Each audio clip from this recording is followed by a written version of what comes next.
कुंडली में सरकारी नौकरी प्राप्त करने के योग, अगर आपके कुंडली में सूर्य बलवान है, सूर्य यानी ग्रह का राजा, राजा ही राजा के करीब ले जाएगा, यानी सूर्य ग्रह का राजा आज के डेट में राजा सरकार है, बलवान है। ऊपर से षष्ठेश यानी कंपटीशन का भाव, ये भाव यानी कि षष्ठ भाव को हम कंपटीशन, स्पर्धा में विजयी का भाव कहते हैं। अगर बलवान है तो आपको सरकारी नौकरी मिलने का योग प्रबल रहेगा। इसके साथ साथ दसम भाव भी अच्छा होना चाहिए, यानी कर्म भाव, तो आपको सरकारी नौकरी मिलेगी। अगर देखें तो आपके कुंडली में सूर्य दसम भाव में है और षष्ठेश दशम में इसका कहीं भी कुंडली में युति या दृष्टि है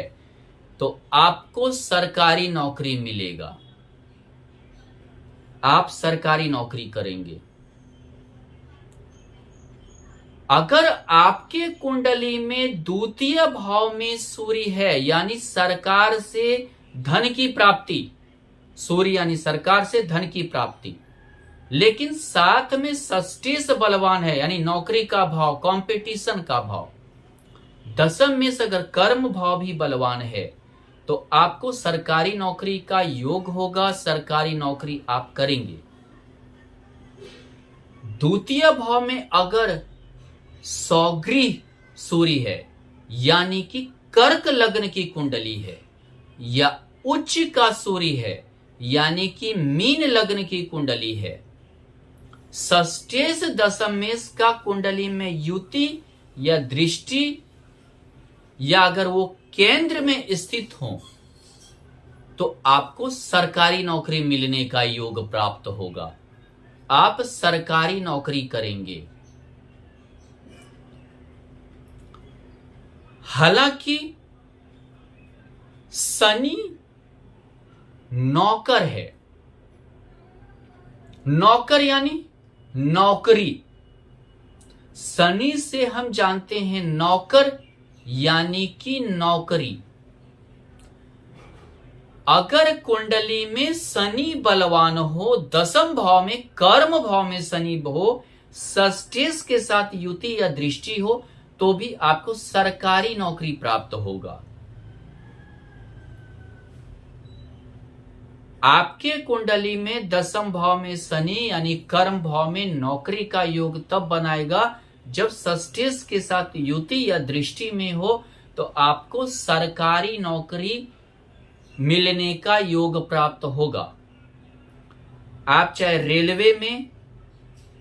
आप इरिगेशन डिपार्टमेंट हुआ, कृषि विभाग हुआ, आप जो है ये खदान हुआ, कोई भी खनिज संपदा निकालने का विभाग हुआ, लॉ स्टील हुआ, इन सभी चीजों में सरकारी नौकरी का योग प्राप्त होगा। यानी कि सरकारी नौकरी के लिए चाहे सूर्य या शनि का योगदान अच्छा होना चाहिए। अगर आपके कुंडली में सूर्य और गुरु की युति दसम भाव में हो, या लग्न में हो, या द्वितीय भाव में हो, यानी कुंडली के दसम भाव में हो, कुंडली के लग्न में हो, कुंडली के द्वितीय भाव में हो, या कुंडली के एकादश भाव में हो,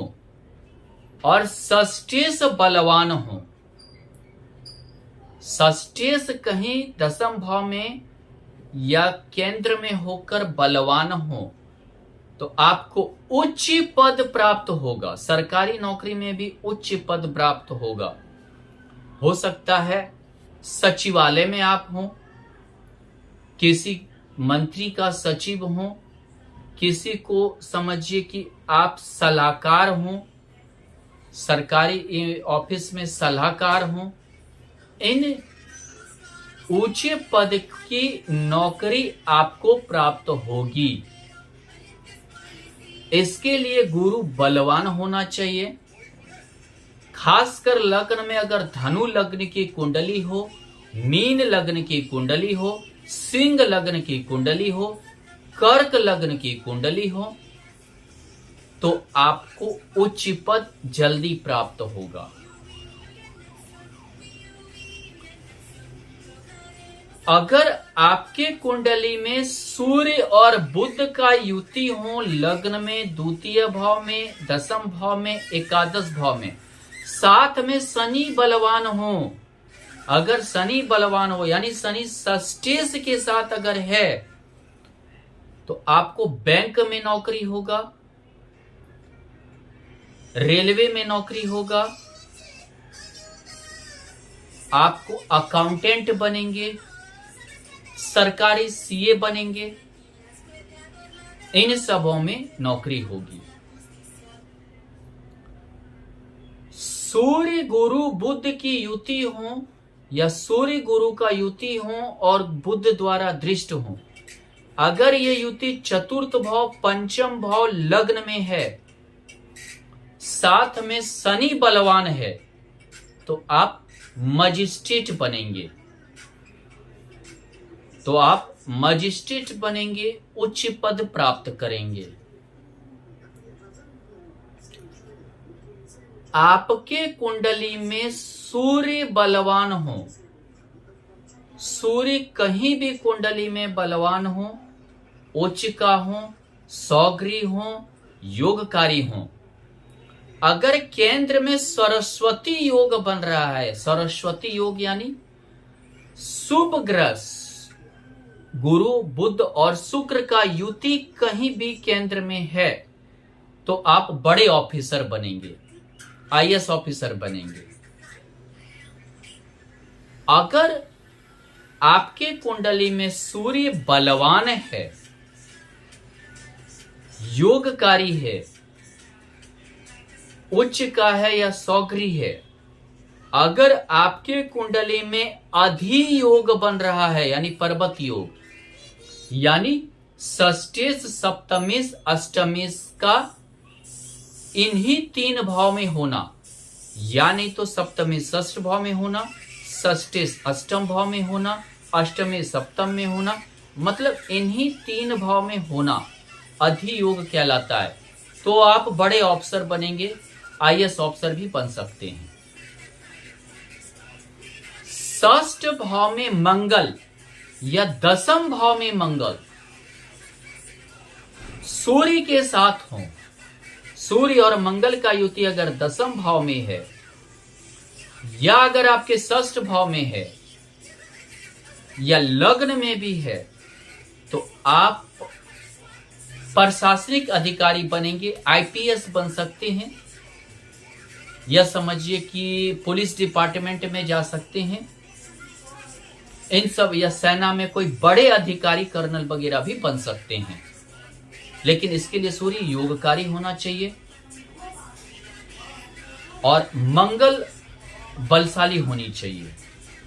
तभी ये योग आपके कुंडली में बनेगा। धन्यवाद।